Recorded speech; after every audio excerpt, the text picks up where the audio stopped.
Hello and welcome to अंग्रेजी की पाठशाला। और आज हम करेंगे क्लास 12 इंग्लिश का कॉम्प्रिहेंशन पैसेज नंबर 7 और चैप्टर है सेकंड। इसमें राइटर क्या कहते हैं कि as custom demands.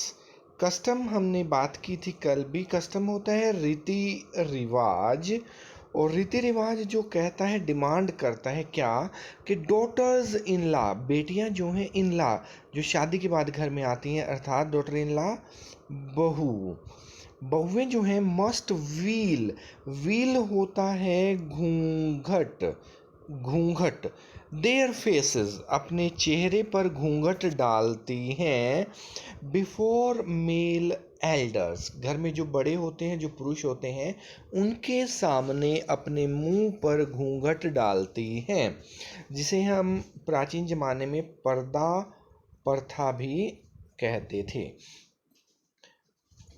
In this case the elder is impoverished bangle maker, और आज हमारा जो घर का बड़ा है वो है ये बेचारा सा इम्पावरिश्ड बैंगल चूड़ी मेकर बनाने वाला।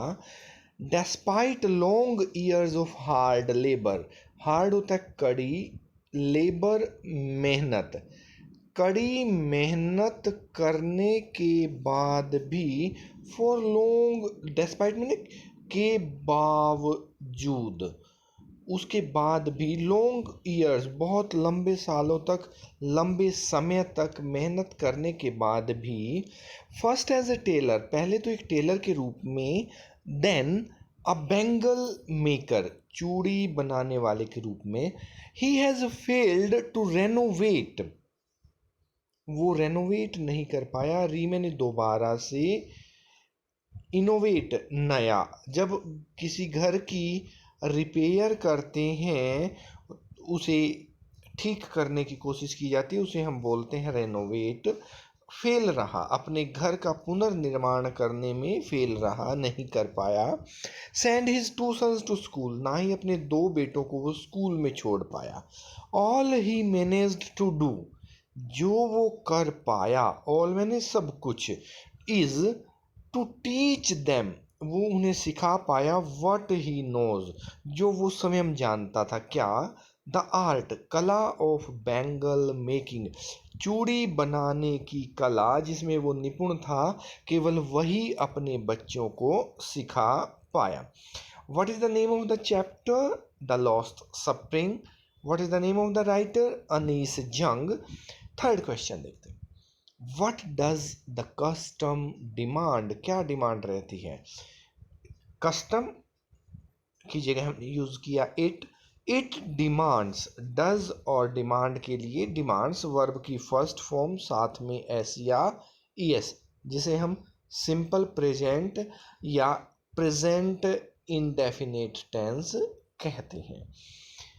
It demands that the daughters in law must veil, अभी ऊपर आया था घूंघट करना, their faces before male elders, पुरुष बुजुर्गों के सामने घूंघट करना।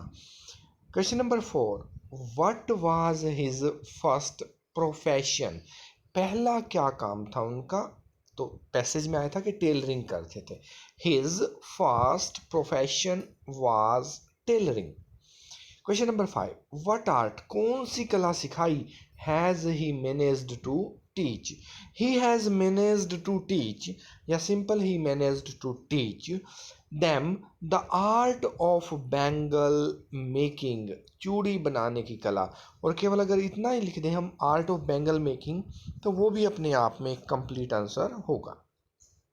और लास्ट क्वेश्चन आज का, was he able to renovate his house, क्या वो रेनोवेट कर पाया? नो, इतना भी काफ़ी है और पूरा भी कर सकते हैं। No, he was not able to renovate his house.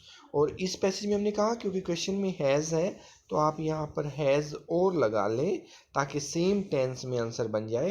He has managed to teach them the art of bangle making. और अगर हम पैसेज की बात करें तो पैसेज में भी हैज़ है, तो हम इस क्वेश्चन का आंसर बनाएंगे प्रेजेंट परफेक्ट टेंस में, जिसमें हैज हैव के साथ वर्ब की थर्ड फॉर्म का यूज़ किया जाता है। तो इस प्रकार हमने देखा कि 6 के 6 क्वेश्चन इस पैसेज के किए। कल फिर मिलेंगे एक नए पैसेज के साथ। Thank you very much.